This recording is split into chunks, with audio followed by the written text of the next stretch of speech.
솔로몬 왕이 드디어 성전 건축을 시작하게 됩니다. 오늘 본문은 성전 외부 구조 건축을 다루고 있습니다. 내일은 성소 내부 건축에 관한 말씀이 나올 것입니다. 1절 이렇게 시작하죠. 이스라엘 자손이 애굽 땅에서 나온 지 480년이요. 솔로몬이 이스라엘 왕이 된 지 4년 15월 곧 둘째 달에 솔로몬이 여호와를 위하여 성전 건축하기를 시작하였더라.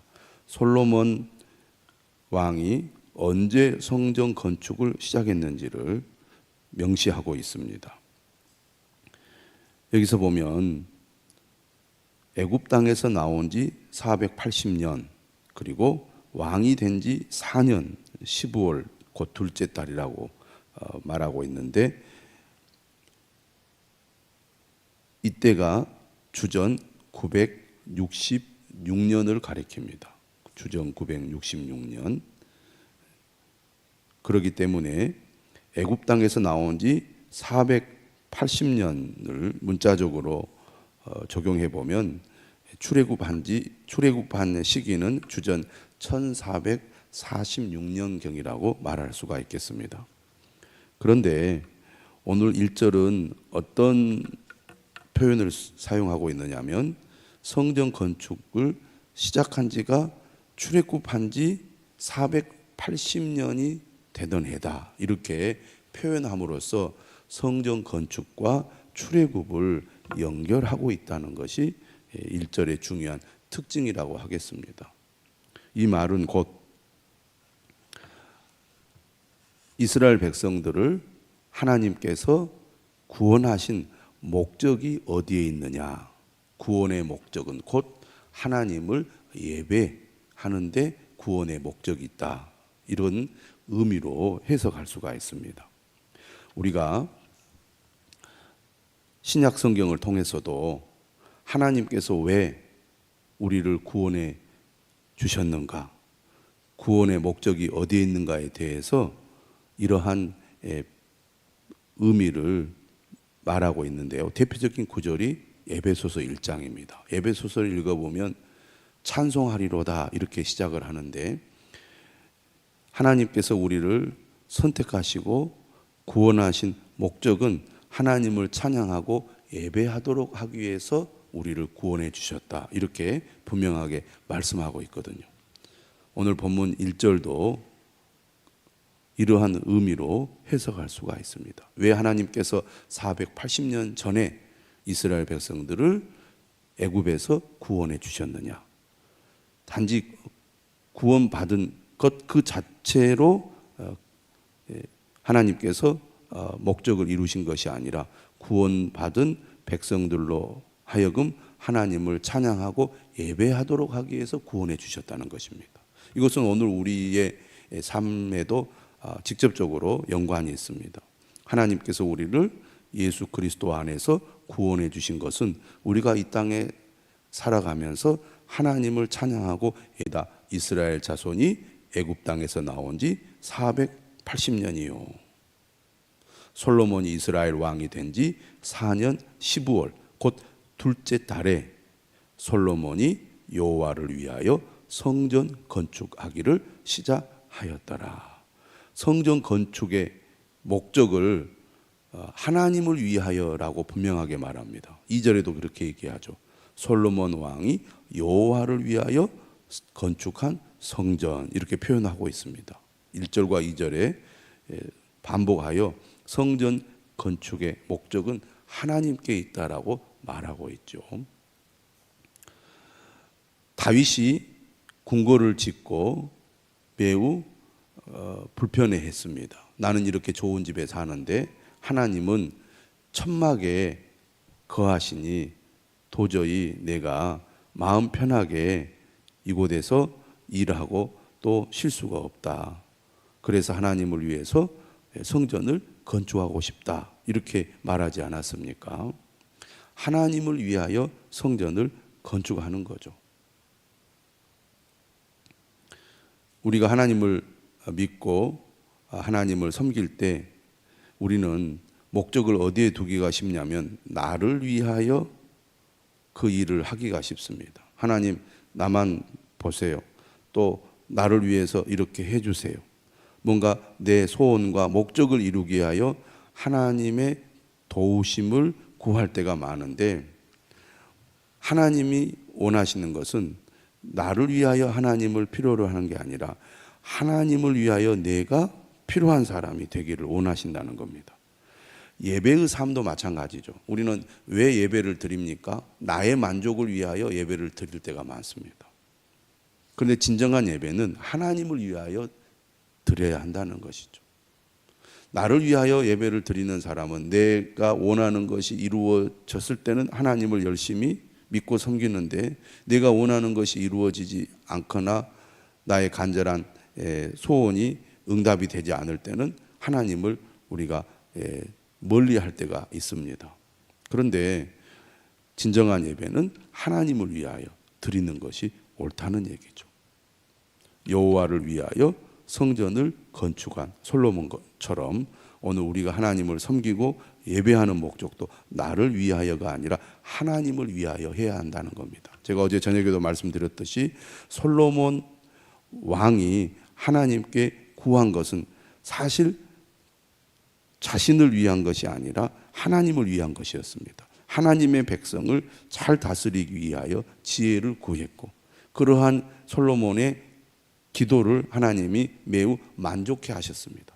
그래서 그가 통치를 잘할 수 있도록 지혜를 주셨고, 거기에 그치지 않고 솔로몬에게 정말 필요한 부와 또 장수와 그리고 그에게 군사적인 능력까지 부여해 주시지 않았습니까? 그런 것처럼 우리가 하나님의 영광을 위하여, 하나님을 위하여 살아갈 때 하나님께서는 우리 삶에 필요한 것들을 공급해 주시는 분이라는 것입니다. 너희는 먼저 그의 나라와 그의 의를 구하라. 그리하면 이 모든 것, 무엇을 먹을까, 무엇을 마실까, 무엇을 입을까에 우리의 삶의 근본적인 문제들도 하나님께서 채워주시고 해결해 주신다는 것입니다. 솔로몬은 여호와를 위하여 성전을 건축합니다. 오늘 본문에 보면 이제 외부 구조를 글로 이제 설명한 것이기 때문에 어떤 면에서는 이해하기가 쉽지 않는 내용이기도 합니다. 하지만 우리가 대략 성전이 어떻게 어떤 구조를 가지고 있는지를 파악할 수가 있는데요. 2절 끝에 보면 길이가 60규빗이요 너비가 20규빗이요 높이가 30규빗이다 이렇게 되어 있습니다. 규빗은 팔꿈치로부터 중지 끝까지의 그 길이를 가리킵니다. 대략 45cm, 물론 40에서 50cm 차이인데요. 45cm 정도로 그렇게 생각을 하고 있는데요. 매일 성경에도 나오죠. 한 규빗을 대략 45cm로 가정했을 때 성전의 길이는 27m, 폭은 9m, 높이는 13.5m 정도다. 이런 생각할 수 있습니다. 현대 교인들의 입장에서 볼 때는 이 정도면 그렇게 큰 규모의 건물이 아니다 이렇게 생각할 수가 있겠죠. 그런데 지금 우리가 이용하는 교회 건물은 모든 성도들이 건물 안에 들어와서 예배를 하고 활동하는 공간이죠. 하지만 솔로몬의 성전은 제사장들이 분향하고 그리고 제사를 드리는 데만 사용하는 공간입니다. 제사장들만 드나들 수 있는 공간이 성소와 지성소이기 때문에 그 자체로만 본다면 매우 큰 규모라고 할 수가 있겠습니다. 3절이죠. 성전의 성소 앞 주랑의 길이는 이렇게 주랑이 나오는데 주랑은 밖에서 건물 안으로 들어가는 입구와 현관 사이를 가리킵니다. 그래서 다른 본문에서 보면은 낭실 또는 복도 이렇게 번역을 하고 있습니다. 그래서 성전 구조를 보면 주랑이 있고 성소가 있고 지성소가 있습니다. 여러 가지 설명을 쭉 하고 있는데요.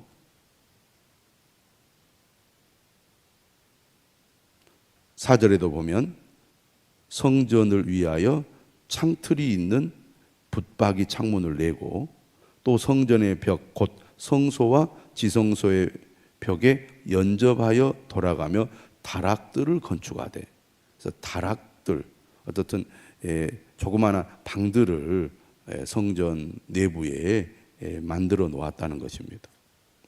또 다락마다 돌아가며 골방들을 만들었으니 하층 다락의 너비는 5규빗이요 중층 다락의 너비는 6규빗이요 셋째층 다락의 너비는 7규빗이라. 그러니까 1층, 2층, 3층 구조로 이 다락이 구성되어 있다는 얘기입니다.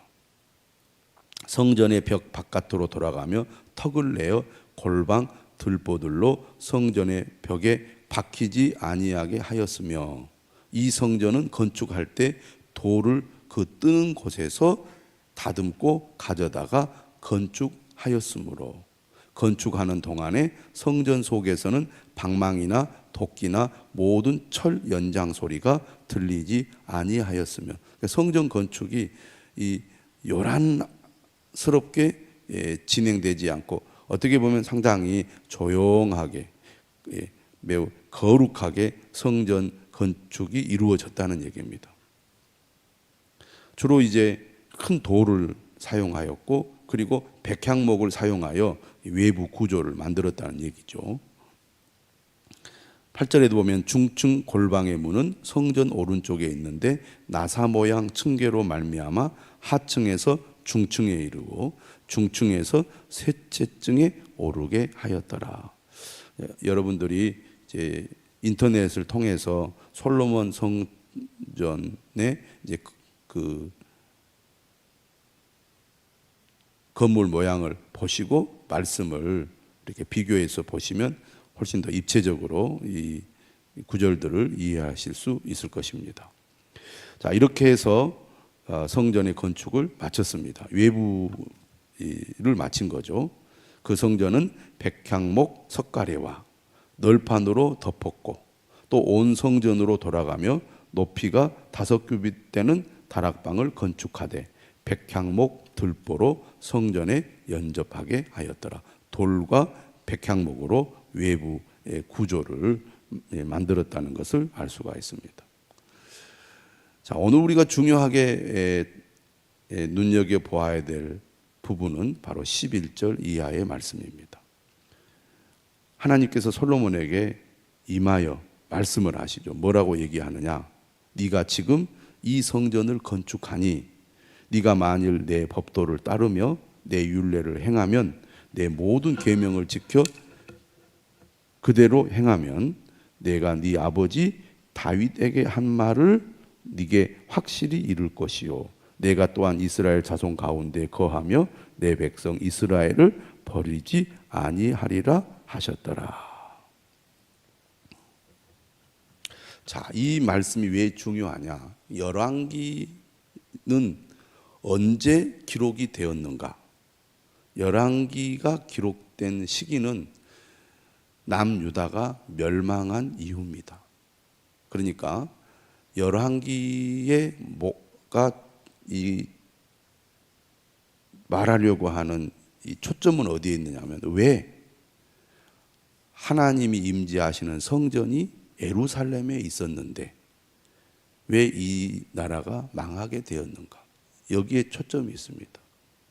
왜 하나님의 성전을 우리가 지어서 하나님이 우리와 함께 하셨는데 우리가 망했는가? 이게 열왕기거든. 자, 열왕기를 보시면 우리가 첫 번째 열왕기 2장 3절에 다윗이 솔로몬에게 무엇을 말합니까? 2장 3절에 이런 말씀이 있습니다. 네 하나님 여호와의 명령을 지켜 그 길로 행하여 그 법률과 계명과 율례와 증거를 모세의 율법에 기록된 대로 지키라. 그리하면 네가 무엇을 하든지 어디로 가든지 형통할지니라. 이렇게 했습니다. 하나님의 명령을 지켜 그 길로 행하라. 이것을 그의 아들인 솔로몬에게 유언한 거죠. 그리고 3장 15절에 보면 밤에 꿈에 하나님께서 솔로몬에게 나타나셔서 무엇을 원하느냐고 말하지 않습니까? 말씀하지 않습니까? 이때 솔로몬이 지혜를 구했습니다. 지혜를 주겠다고 약속하셨죠. 그리고 하나님께서 솔로몬에게 뭐라고 또 말씀하셨느냐면 3장 14절에 이렇게 말씀하시죠. 네가 만일 네 아버지 다윗이 행함같이 내 길로 행하며 내 법도와 명령을 지키면 내가 또 네 날을 길게 하리라. 그러니까 이스라엘 백성들이 웅장하고 아름다운 성전을 건축했지만 그들이 하나님의 말씀에 순종하는 삶을 살지 않는다면 그들이 아무리 아름다운 성전에서 하나님을 예배한다 할지라도 하나님께서는 그들의 예배를 받지 않으시고 그들과 함께 하지 않으신다는 것입니다. 그러니까 하나님은 무엇을 중요하게 여기시는가? 형식보다 내용을 중요하게 여기는 거죠. 형식보다 내용. 아무리 그럴싸하게 하나님께 제사를 드린다 할지라도 그들의 삶의 중심이, 마음의 중심이 진정으로 하나님을 사랑하고 그의 계명을 지키는 마음과 삶이 없다면 그들의 형식적인 예배와 제사는 하나님이 받으시지 않는 예배가 된다는 얘기입니다. 사람은 겉으로 보여지는 것을 중요하게 여기고 또 그것을 통해서 내가 잘하고 있다고 착각을 할 때가 많은데 하나님은 항상 우리의 내면, 우리의 중심을 돌아보라고 말씀하십니다. 마음이 없이 하는 행동, 마음이 없이 하는 섬김, 하나님께서 원하지 않으신다는 얘기죠. 그리고 내 멋대로 하면서 하나님을 아무리 열심히 예배한다 할지라도 하나님의 말씀에 순종하는 삶이 없다면 그들의 예배는 하나님을 기쁘시게 할 수 없다는 얘기입니다. 결국 이스라엘이 왜 망했느냐? 그들이 늘 하나님의 말씀을 따라 예배를 드렸지만 지도자들부터 백성들에 이르기까지 하나님의 백성들이 하나님의 명령을 귀 기울여 듣지 않고 불순종했기 때문에 결국은 망하고 만 것이죠. 오늘 말씀 우리에게 분명하게 이야기해 줍니다. 순종이 중요하다고. 매일 성경에 이렇게 설명하죠. 순종하면 성전이 하나님의 처소가 되겠지만 순종하지 않으면 성전이 있더라도 하나님은 거기 계시지 않겠다는 말씀이었습니다. 순종 없는 동행은 없습니다. 숱한 종교 의식도 순종의 삶이 없으면 무용합니다.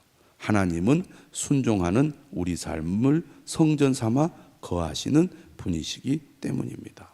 우리 모두 겸손한 마음으로 하나님의 말씀에 귀를 기울이고 그 말씀을 따라 순종하는 삶을 살아갈 수 있기를 주님의 이름